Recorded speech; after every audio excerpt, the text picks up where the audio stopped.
Well, tonight on News 3 at 6, we take a closer look at the gluten-free diet. Eating gluten-free is a medical necessity for people who live with the autoimmune disorder known as celiac disease. But millions of others are self-diagnosing themselves and jumping on the gluten-free bandwagon. Gluten-free products are the fastest growing category in the health food market, spurred in part by celebrities who claim the diet helps them lose weight. But is going gluten-free healthier for everyone?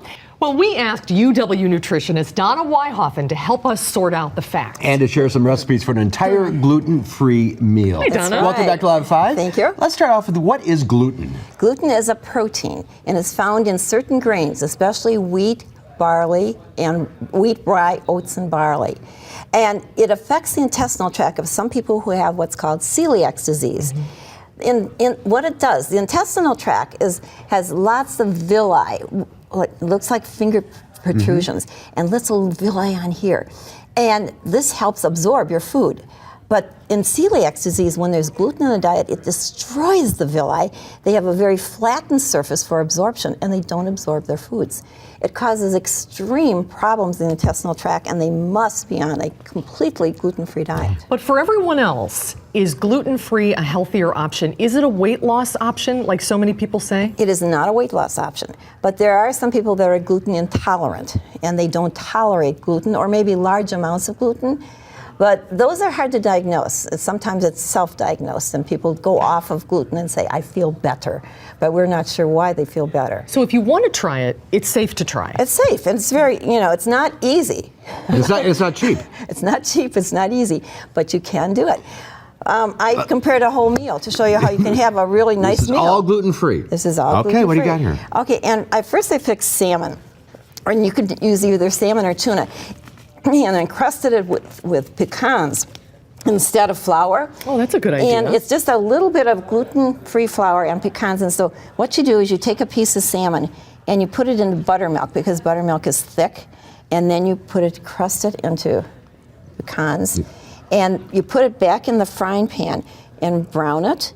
And after it's browned, you turn it over and you put it in the oven and finish baking it. And it's as simple as that. And salmon is so good for you besides. Yes, yes. And what I used was this gluten-free flour. So, and it's made for different grains. This one happens to have garbanzo bean flour and potato starch. And so it's a substitute. How about a side dish? A side dish, quinoa. Quinoa is your best one, because quinoa is a great grain. It's really nutty, it's high in protein, and it is gluten-free. So naturally this is a gluten-free. big bag of quinoa. Yes, taste it. And you mixed it with onions and peppers? Yes, and this is what you do. You cook the quinoa, and then you can mix it with anything you like. And I have the recipe, just 2 cups of vegetables, any kind of vegetables you like. No. You don't like it? How did you season it, Donna? Oh, I like it. Yeah. I like quinoa. Yeah. Well, see, I don't even know what you're talking about. I don't even know what it is. You tried something new. So good. All right. I'm so happy that you don't like everything, then people believe you when you do it. But gluten is the main component in most baked goods. Yes. Can you have dessert gluten-free? That's the challenge. That's why I have 4 different desserts. It's very difficult to bake without gluten. It adds structure to your food, so you have to use the special gluten-free flour. I made sugar cookies. You'll like these. Take one bite of these. And they're made with gluten-free flour, and they're very good for a sugar very cookie. good. Yeah. I'm not a fan of sugar cookies, It but tastes just like a sugar cookie. yeah, really good. Now, this is one of my favorite cookies. It's a peanut butter chocolate chip. And I was looking for a cookie that tasted good and was still gluten-free. And now I think it's one of my favorite cookies. I'm going to make it even though I don't really need to eat gluten-free. Isn't that good? What do you think? Yeah, it's very good. Yeah, it just tastes like... It's a little lacking in gluten, but... Yeah, I know. You can really tell, can't you? But the good news for people who have celiac disease is it's never been easier now to find gluten-free products. Right, but it's still not easy. You have to look at everything. Like even the Rice Krispie bars I made here. I had to find Rice Krispies that say gluten-free. Even though Rice Krispies are made out of rice, not all Rice Krispies are gluten-free, because they could be made in a factory which could be contaminated. So you actually have to look at the label and make sure it's. And more and more products are coming out gluten-free.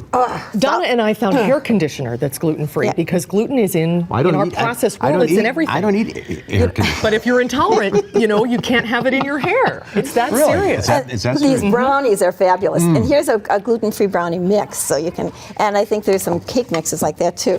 All right, all the recipes are at channel3000.com. They are. And we'll see you tonight at 6, Donna. We'll have much more on this coming up a little bit later tonight. Thanks. Thanks, Adam.